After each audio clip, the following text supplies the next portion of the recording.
Metal Deck de Acesco, el entrepiso que se adapta a todo tipo de estructura en una presentación de Al Oído.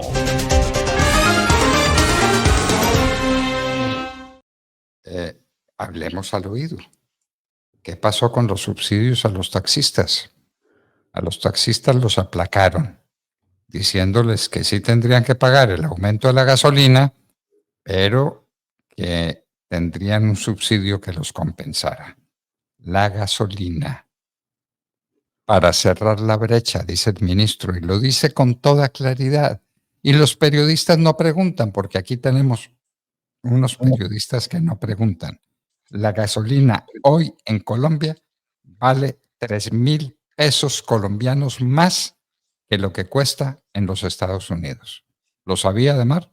Sí, doctor Fernando, y lo han dicho nuestros oyentes que nos han enviado el precio día a día de cuánto está costando la gasolina en los Estados Unidos. Gustavo Petro también ha dicho que se cerró la brecha. Lo cierto es que desde que llegó Petro, doctor Fernando, hemos tenido un alza en 14 meses de 5.400 pesos en el precio del combustible.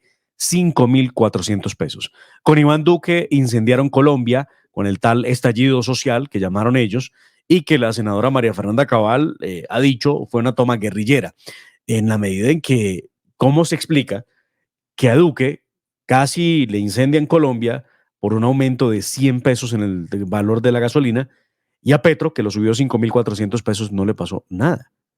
No, porque Pues son es que ellos. son ellos, claro, por Son supuesto. Son ellos, los incendiarios del país son los mismos que hoy ostentan el poder, y por lo mismo no dicen nada de los 5.400 pesos. Pues muy bien, el gobierno Petro sigue con el cuento, porque ya es un cuento más que una realidad, que le va a entregar un subsidio de gasolina a los taxistas. Primero había dicho que lo que harían era eh, modificar, buscar, brindar el servicio de tanqueo en las estaciones de servicio para que el bombero, que es la persona que atiende la estación, identificara si se trataba de un taxista y le pudiera dar un precio diferencial más barato que al resto de los ciudadanos. Después se dijo que no, que el tema de dar un precio más barato y que el bombero era mucho problema logístico, que tampoco podía hacerse, que entonces lo que harían era algo mucho más sencillo, y era darle una especie de congelar el precio del combustible para que esos 300 y tantos mil taxistas no tuvieran que pagar un precio tan alto del galón de gasolina, cosa que tampoco ocurrió. Por ahora hay un proyecto de decreto que especifica cómo será el proceso y los requisitos para poder cumplir el taxista y recibir lo que llaman el subsidio, que se va a pagar una sola vez. Una sola vez. Así que el cuento de que iban a tener un precio diferente por tiempo indefinido no fue más que eso, un cuento. Es que estos inventos del presidente Petro y su gobierno son una vergüenza. Cada vez que necesita salen con cualquier disparate. Lo peor, hay una cantidad de gente que cree en los disparates que dice, unas bobadas que dice, como la de la autodestrucción del celular, que resulta una verdadera pendejada. Ayer el ministro Liscano, doctor Fernando, decía que sí, sí, eso ya existe, el sistema de switch para dañar el celular ya existe en otras partes. Pero a ver, es que el problema del robo del celular además es porque lo venden por partes. Pero en fin, estos disparatados anuncios van en nada. El subsidio se va a llamar Competaxi, ya le pusieron nombre. Solo lo van a poder recibir hasta 2 conductores por un mismo vehículo que funcione exclusivamente con gasolina. Si un conductor maneja 2 o más taxis, solo va a poder recibir el subsidio por uno solo. Además, los conductores deben tener licencia vigente en las categorías C1, C2 y C3, y tener actualizados los datos de la plataforma dispuesta por el Registro Único Nacional de Tránsito. El vehículo debe contar con un SOAD vigente, una revisión tecnomecánica al día, que hace parte de esos requisitos para poder entregarles el subsidio a estos señores. Pero ¿El además, subsidio será de cuánto? Es una sola vez, pero ¿cuánto les van a dar? lo que se dice, doctor Fernando, en el proyecto de decreto es que el monto del subsidio se define teniendo en cuenta el diferencial del precio de la gasolina entre febrero y noviembre de este año, por tanqueado diario que no puede exceder los 5 o 6 galones, y la cantidad de días operativos por taxi en cada ciudad. Esto es un tema muy difícil de poder, doctor Fernando, calcular, porque es que, por supuesto, un taxi en Bogotá no consume lo mismo que un taxi en Villavicencio, o en Barranquilla o en Santa Marta. Las distancias son totalmente distintas, el recorrido es distinto y eso haría que unos gasten mucho más y otros mucho menos. Ahora, que ese sea el promedio es lo que calcula el ministerio le va a servir a todos. No hemos escuchado las voces de los taxistas, a los que caramelearon con una promesa que, como todas las del gobierno Petro, no terminó en nada. Bueno, pero si les van a dar la diferencia entre el precio de la gasolina en febrero y el precio de la gasolina en diciembre, eso vale un dineral, un dineral. Y no pregunte de dónde sale la plata, porque Bueno, pues porque no sabemos. ¿de dónde sale la plata de que se le va a devolver a los taxistas y cuál va a ser la situación con los taxistas? Muy bien. Y ahora, nuevo escándalo, el escándalo con los bienes de la SAE, la Sociedad de Activos Especiales, a Ujú. donde van a parar supuestamente los bienes de los narcotraficantes que son sorprendidos y a los que se le incautan los recursos que tienen. Pues eso ha estado muy mal manejado y ahora tenemos escándalo con los bienes de la SAE. ¿Nos quiere explicar? Era lo que faltaba, doctor Fernando. La revista Cambio, que no es precisamente una revista ni de derecha, ni uribista, ni cosa que se le parezca, que es la revista que maneja Daniel Coronel, denunció a una señora ex candidata al Consejo de Medellín por el Partido Conservador, de nombre, ya le digo cómo se llama ella, que Carmen Janet Branjaramillo, que supuestamente le cobraba a nombre de Daniel Rojas, que es el director de la SAE, y de Juan Fernando Petro, el hermano de Gustavo Petro, unas coimas, una plata, a cambio de adjudicar o de entregarle bienes que pues están avaluados en miles de millones de pesos. De acuerdo con denunciantes que utilizó o que tiene en su texto la revista Cambio, esta persona le pedía coimas a nombre de Juan Fernando Petro, hermano del presidente, y de Daniel Rojas, presidente de la SAE, para poder entregar los bienes y había dinero de por medio en anticipo como una especie de, pues, de negocio para poderle adjudicar los bienes. Eh, la investigación que hace Cambio revela que esta señora trabajaba supuestamente en una compañía, en compañía de una mujer de nombre Karen, que a su vez es trabajadora de una inmobiliaria, la mayor depositaria de la SAE, y que tiene a su cargo 638 bienes de narcotraficantes, que muchos de esos terminaron a cambio de miles de millones de pesos, supuestamente, en manos de personas que pagaron el precio. Ahora, el problema está en que hay unos testigos que dicen, a mí me cobraron y no me dieron lo que me prometieron. Bueno, muy Bueno, bien. sale el director de la SAE, le ha pedido a la fiscalía que investigue, sale el hermano de Gustavo Petro, dice que eso no es cierto, pero no sé, cuando el río suena, piedras lleva. Bueno, los colombianos nos quedamos esperando qué iba a suceder con el señor Benedetti después de haber hecho las confesiones que hizo de delitos evidentes y después de haberse declarado como una persona que tiene unos problemas de comportamiento social absolutamente inexcusables. Pues ahora se está diciendo que Benedetti va para ministro. Era lo que faltaba. Yo no puedo creer. Ese es un cuento, ese es un chisme que no puede tener respaldo en la realidad. Si Benedetti no va para la cárcel, porque quién sabe qué está pasando con los jueces de Colombia, por lo menos que no vaya a un ministerio. Faltaba eso. Pues, ¿acaso usted cree que existen cosas en el gobierno Petro que no pueda ocurrir? Aquí ha ocurrido lo impensable.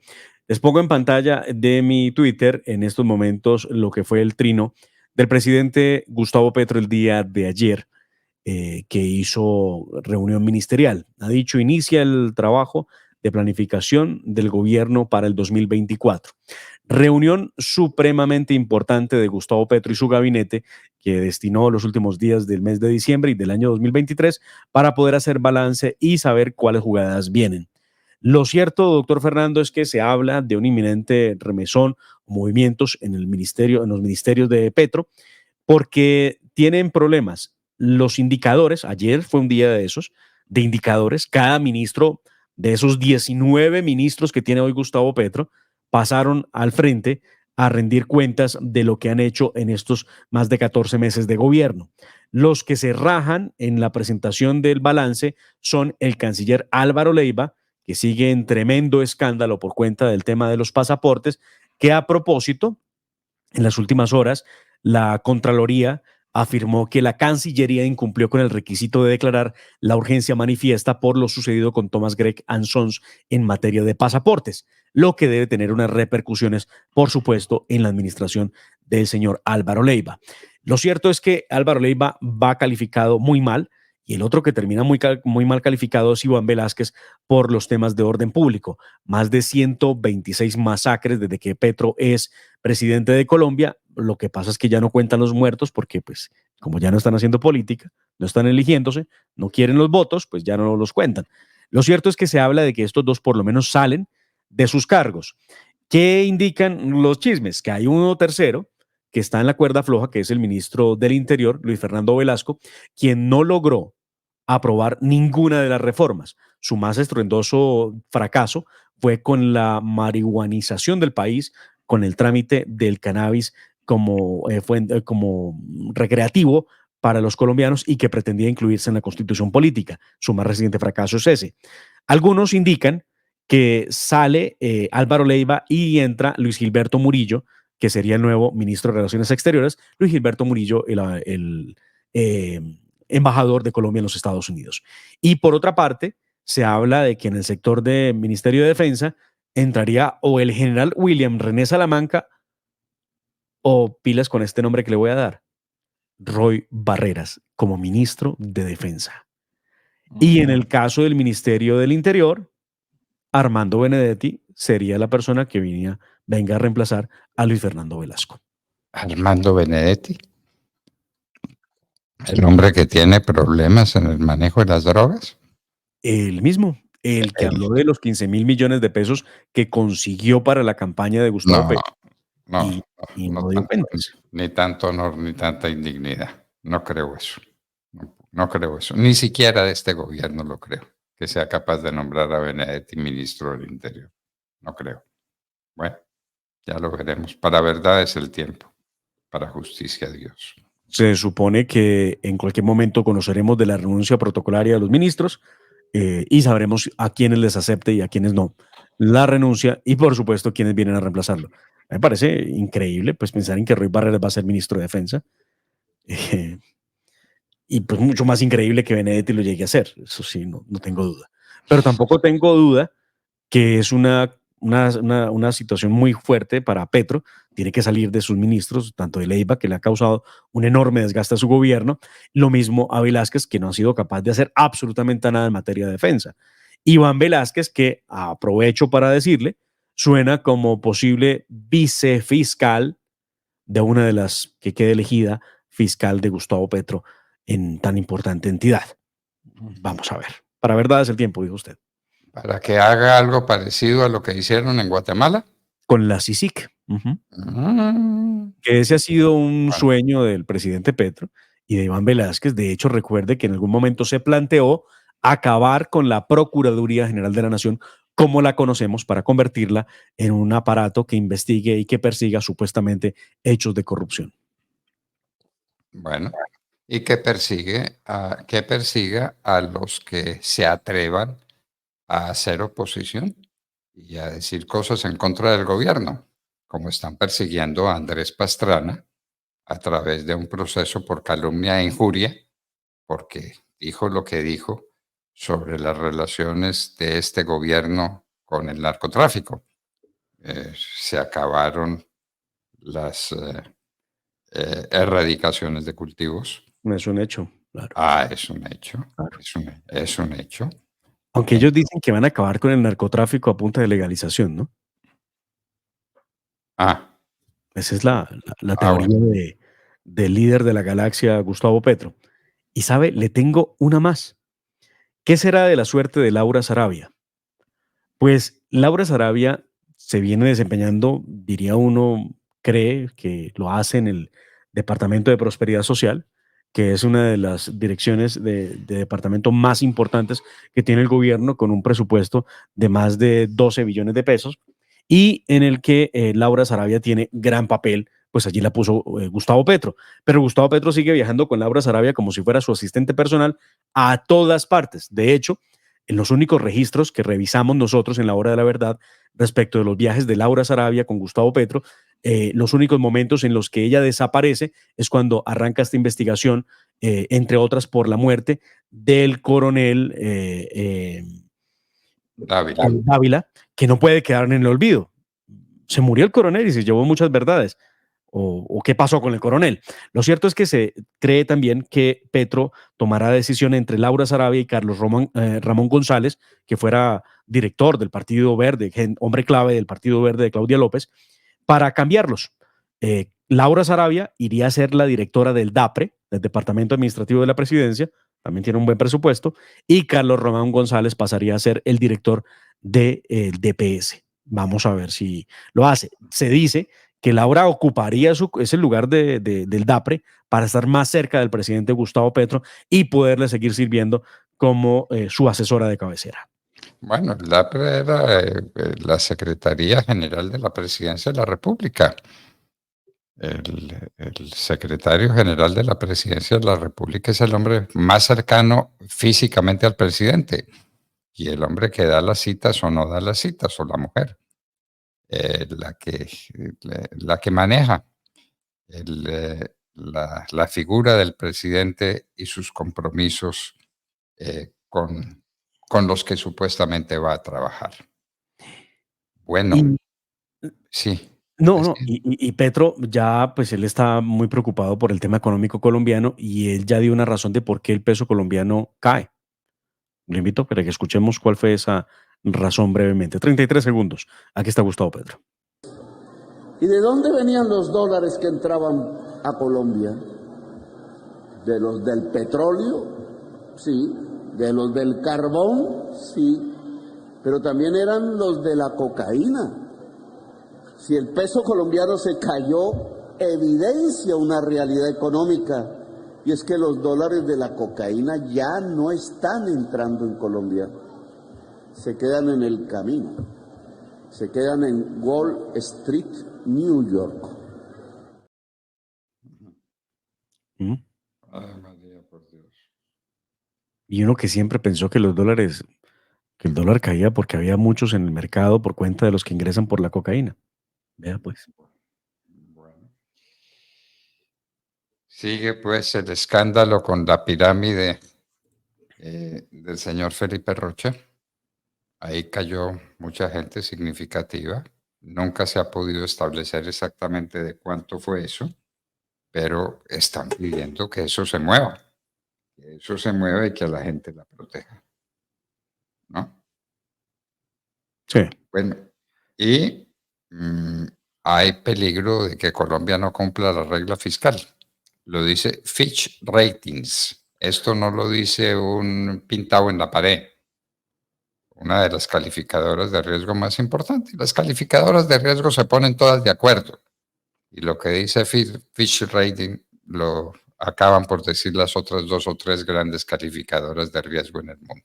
Pero además no les pudo quedar difícil pensar en que eso ocurriría después de los anuncios de Gustavo Petro de analizar romper con la regla fiscal. Hágame el favor. Bueno, entonces, ¿qué va a pasar en Bogotá? El señor Galán tiene que ser consciente de que la gente, más que votar por él, votó en contra de la alternativa de Petro. Los votos de Galán fueron en gran parte votos en contra del candidato petrista a la alcaldía de Bogotá. Y en contra de la misma Claudia López, que sale con una muy pobre favorabilidad. Muy pobre favorabilidad, y quién sabe si deje comprometidos recursos y celebrado contratos que impidan que Galán haga cosa de provecho en la alcaldía. Pero pues lo cierto es que algunos del Centro Democrático lo apoyan, pero otros, como Diana Diago, por ejemplo, dice que no, que por ella no votaron los que querían que se apoyara a Galán, y que ella no va a apoyar a Galán. Esto es lo que ha dicho Diana Diago, doctor Fernando, en las últimas horas respecto al apoyo de algunos miembros del Partido Centro Democrático al gobierno de Galán. Escuchemos y veamos. Un grupo de concejales y congresistas del Centro Democrático se reunió con Carlos Fernando Galán para hablar de alianzas. Yo no asistí a esa reunión porque no estoy de acuerdo con una alianza con Galán. La gente no me eligió para eso, me eligió para defender a Bogotá. El Centro Democrático es y debe ser un partido de defensa de los ciudadanos. Galán representa al santismo, a Claudia López y a las maquinarias de la politiquería. Lo que tenemos que hacer es vigilar y hacerle control a Galán y no darle un cheque en blanco. Soy Diana Diago, la concejala del presidente Uribe y de todos los bogotanos. La mejor concejal de Bogotá. Es el mensaje de Diana Diago, donde deja clara su postura y, por supuesto, muy crítica con el partido y con la decisión que se tomó por parte de algunos de acompañar a Galán en la alcaldía de Bogotá. Y algunos muy significativos dentro Claro. del uribismo, ¿no? Claro, el caso de Miguel Uribe y el caso de Forero, representante de la Cámara. Exactamente. De manera, pues, que no la tenemos fácil, no la tenemos fácil. Más masacres. ¿Y Petro no se da por enterado de las masacres que están ocurriendo en Colombia? No, 126 desde que él es presidente de los colombianos y ya no se cuentan las masacres. Evidentemente, doctor Fernando, temas como el de Adriana Lucía, por ejemplo, la artista, que se hizo mucho más famosa de lo que ya era, contando masacres ya no tiene sentido porque, claro, doctor Fernando, ya están en el poder, ya no hace falta contar las masacres para utilizarlas políticamente. Lo cierto es que siguen ocurriendo las masacres en el país. Hay mensajes de alerta por parte de la Defensoría del Pueblo de situaciones de orden público insostenibles, pero por ahora nos tienen con el cuento de que el ELN ya prometió no ejecutar más secuestros y que las FARC está dispuesta a hacer la paz. Claro. Pero no dicen una palabra del narcotráfico. Mire usted. Ni una palabrita de narcotráfico. La cocaína no existe. Y la cocaína es el combustible que alimenta todas las guerras. Recuerden esas palabras del presidente Uribe. La cocaína es el combustible que alimenta todas las guerras. Mientras haya cocaína, tendremos violencia, tendremos enfrentamiento de grupos armados, tendremos reclutamiento de menores, tendremos desplazamiento de la gente de sus territorios. Tenemos la tragedia que sigue teniendo hoy el país. Bueno, y terminemos. Lo que pasa con el salario mínimo, doctor Fernando. Se dice desde el gobierno que el presidente y su equipo económico estaría pensando en un aumento que tendría que ir por decreto, porque al momento no ha habido concertación, no ha habido acuerdo entre las partes, y que ese aumento pudiera ser del 11,7%, muy por debajo de lo que algunos proyectaron el gobierno buscaría aumentar. 11,7% es una cifra razonable frente a la inflación que tenemos. Son 152,000 pesos los que aumentaría el salario mínimo. ¿Qué diferencia con el 18% que piden las centrales obreras? ¿Y esta noticia viene de dónde, de Mar? Equipo económico del presidente Petro, es lo que se especula, doctor Fernando, terminaría siendo el decreto del presidente. Bueno, pero ¿de dónde viene el chisme? ¿De dónde viene la noticia? Equipo económico del presidente. Sí, del equipo de presidencia. Pues vamos a ver qué. Bueno, que finalmente tenemos la noticia de la crisis en RTBC y lo mismo que tenemos el acuerdo del Centro de Memoria Histórica. Dos palabritas sobre eso porque nos vamos de Mar. Doctor Fernando, empiezo por lo segundo. Centro de Memoria Histórica decidió publicar un documental, una película que se llama Matarife, que fue hecha por Daniel Mendoza. Recuerden ustedes, el hombre creador de este documental lleno de falacias, lleno de calumnias, donde se trata al presidente Uribe como el peor genocida de la historia. Lo que llama la atención no es que exista el documental, a fin de cuentas lo utilizaron políticamente para llegar al poder. Y estoy hablando, por supuesto, de Petro y su gente. Lo curioso es que el Centro Nacional de Memoria Histórica, que fue manejado por el doctor Acevedo, que ha tenido como tarea poder llevar toda recopilación de los hechos históricos para construir verdad, exhiban el documental. Ahora dicen que será a modo privado para que los investigadores hagan un trabajo científico alrededor de un documento que la Corte Constitucional, en una sentencia que falló a favor del expresidente Uribe, catalogó como un ejercicio periodístico irresponsable sin un sustento fáctico serio. Increíble que eso esté pasando con el apoyo del gobierno nacional y, por supuesto, una entidad tan importante como el Centro Nacional de Memoria Histórica, que dice que lo va a presentar porque todas las memorias, todas, deben saberse y escucharse, es lo que dice el Centro de Memoria Histórica. Bueno, ¿y con RTBC qué pasa? Y con RTBC pasa que hay un agarrón imposible de superar entre Nórida Rodríguez, que es la persona que es directora de RTBC, y Holman Morris, el subgerente de televisión, que decidió de manera unilateral suspender el contrato de 60 personas que trabajan en el noticiero de RTBC.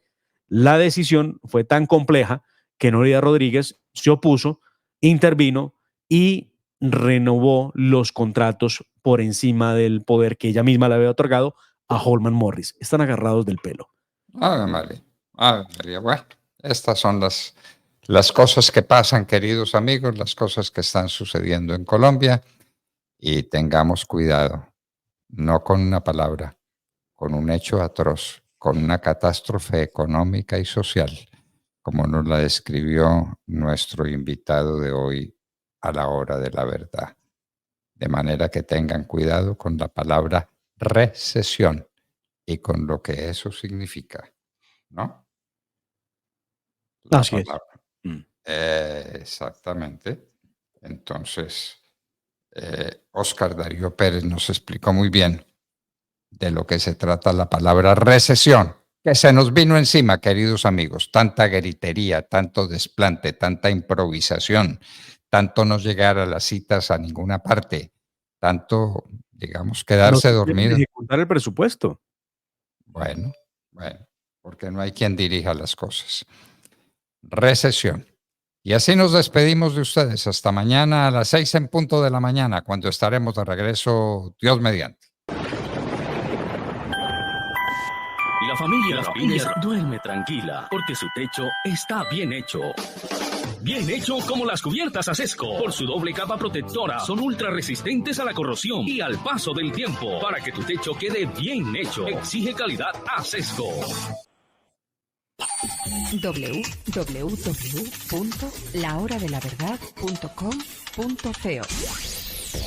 Escúchenos desde cualquier parte del mundo a través de nuestra página de internet. Opinión, deportes, cultura y entrevistas. Visítenos y participe. www.lahoradelaverdad.com.co. Pase la voz.